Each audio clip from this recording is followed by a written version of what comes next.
Hello guys, आज हम बात करने वाले हैं यूपी में प्राइमरी स्कूलों के मर्जर को लेके।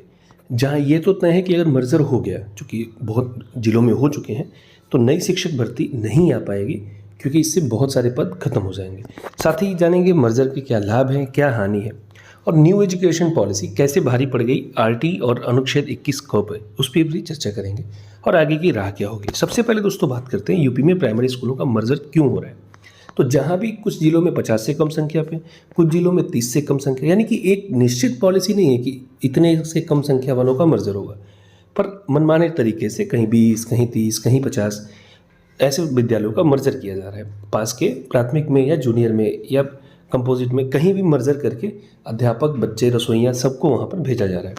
अब इसमें दिक्कत क्या आ रही है कि कई बार बीच में मेन रोड हो रहा है, 4 लेन पड़ रहा है, रेलवे लाइन पड़ रही है, जिससे बच्चे वहाँ जाने में, और कई बार तो दूरी भी बहुत ज़्यादा 3-3 किलोमीटर तक की दूरी बन जा रही है। तो ऐसे में बच्चे कोर्ट गए। कोर्ट में बच्चों ने अपनी बात कही, जो उनकी तरफ से याचिकाकर्ता थे उन्होंने कहा कि ग्रामीण में एक तो 1 से 2 किलोमीटर बच्चों को दूर जाना पड़ेगा, छोटे बच्चों के लिए असुरक्षित भी है, असुविधाजनक भी है, और जो संविधान का अनुच्छेद 21 को कहता है कि अनिवार्यतः निःशुल्क और अनिवार्य शिक्षा का जो अधिकार है वो भी बाधित हो रहा है। इसके साथ साथ आरटी एक्ट में कहा गया है कि हर 1 किलोमीटर की परिधि में एक विद्यालय होना चाहिए, प्राथमिक विद्यालय। तो ऐसे में क्या पेयरिंग होगी तो 1 किलोमीटर से दूर जाना आरटी एक्ट का उल्लंघन नहीं होगा। इस पर भी चर्चा की गई। सरकार ने कहा कि देखिए, राष्ट्रीय शिक्षा नीति के अनुरूप ये उद्देश्य है कि छोटे स्कूलों के पास कोई जो छोटे छोटे स्कूल हैं उनको पास के बड़े स्कूलों से जोड़ दिया जाए। इससे शिक्षक संसाधन का समान वितरण हो जाएगा। छोटे स्कूल वहाँ पे जो बंद होने वाले हैं वहाँ पे अब बाल वाटिका चलाई जाएगी, यानी कि pre primary education new education policy के तहत 3 से 6 वर्ष के बच्चों को चलाई जाएगी। साथ ही बड़ी कक्षाओं में जो कंपोजिट स्कूल तक बच्चे पढ़ेंगे, तो वहाँ सरकार कह रही है कि हम संसाधन भी अच्छे दे पाएंगे और ज़्यादा संख्या में बच्चे भी रहेंगे।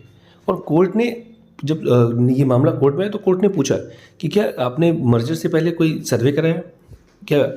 तो सरकार ने कहा देखिए, ये पेयरिंग है, क्लोजर नहीं, और वहाँ पे जो पुराने स्कूल हैं वहाँ बाल वाटिका चलेगी, तो इससे बच्चे शिक्षा से वंचित तो नहीं होने वाले। और जब सरकार ने ये बात कही तो कोर्ट ने कहा कि यह पेयरिंग जो नीति है नेप 2020 के अनुरूप है, संसाधनों की कुशल प्रबंधन हेतु की गई है, और ये 21A का उल्लंघन नहीं करती। और ऐसे में ये सरकार ने कहा कि देखिए, ये कंप्लीट क्लोजिंग नहीं है, हालांकि है तो क्लोज, लेकिन कोर्ट ने नहीं माना। और सरकार जो मर्जर के लाभ बता रही तो वो यही कह रही है कि देखिए 1 से 8 तक के स्कूल मिल जाएंगे, ज़्यादा अध्यापक मिल जाएंगे। 1 से 50 तक संख्या वाले विद्यालयों में तो कम अध्यापक थे। साथ ही सरकार कह रही है कि भौतिक स्थापनाओं की विकास होगा, नए नए मतलब हम उनसे फंड ज़्यादा जारी कर सकते हैं। कुछ कम विद्यालयों पर निरीक्षण करने में आसानी रहेगी, अनुश्रवण में आसानी रहेगी, और पेयरिंग विद्यालयों में 3 से 6 तक के बच्चे पढ़ेंगे। तो ये आप पहले भी कर लेते। ये भी तो आप कर सकते थे कि हर विद्यालय में 5 अध्यापक और 1 हेडमास्टर की नियुक्ति कर देते। ये समस्या अपने आप दूर हो जाती, साथ ही बच्चे भी बढ़ जाते। आंगनबाड़ी केंद्रों को अनिवार्यतः प्राइमरी स्कूल से जोड़ देते, और 6 वर्ष से कम बच्चे जो कि प्राइवेट में एडमिशन करा लेते हैं, अभी सरकारी में एडमिशन नहीं करा पाते, जिसके कारण वहाँ संख्या भी कम हुई। ऐसे में जब आप आंगनबाड़ी को जोड़ देते तो 3 से 6 साल के बच्चे तो आराम से वहाँ पढ़ लेते। ऐसे में एडमिशन की भी समस्या दूर हो जाती। पर सरकार ने इस तथ्य पर विचार नहीं किया कि हाँ, आंगनबाड़ी को अनिवार्यतः जोड़ा जाए, और 2 डिपार्टमेंट अलग अलग होने के कारण भी समस्या आती है। ऐसे में आप उसको प्रधानाध्यापक के अंडर में रखते, जिस जगह जोड़ते वहाँ उनके प्रधानाध्यापक के ऊपर छोड़ देते। और इसके साथ साथ भौतिक स्थापनाओं को बढ़ाने के लिए कायाकल्प के तहत ग्राम प्रधान के ऊपर निर्भरता क्यों, आप प्रधान के ऊपर निर्भरता इतनी क्यों करते हैं। आप प्रधानाध्यापक के ऊपर निर्भरता देते, आप प्रधानाध्यापक को पैसे देते कि प्रधानाध्यापक अपने हिसाब से उसको खर्च करे। अब कायाकल्प में प्रधान के ऊपर निर्भरता है, प्रधानाध्यापक जाता है, वो कहता है कि सर ये काम कराइए, और उस काम को होने में काफ़ी लेट होता है। तो ये भी एक समस्या रही है। हालांकि सरकार ने पैसे दिए, पर प्रधान के माध्यम से पैसे आते हैं, ये समस्या बनी है। अब चुनौतियों की बात करते हैं। देखिए, ऐसे आगे भी पेयरिंग होती रहेगी। अभी आज 50 की हो रही है, तो कल 100 की भी हो सकती है, परसों 150 की हो सकती है, क्योंकि जब कंपोजिट रहेंगे तो 100 की भी हो सकती है।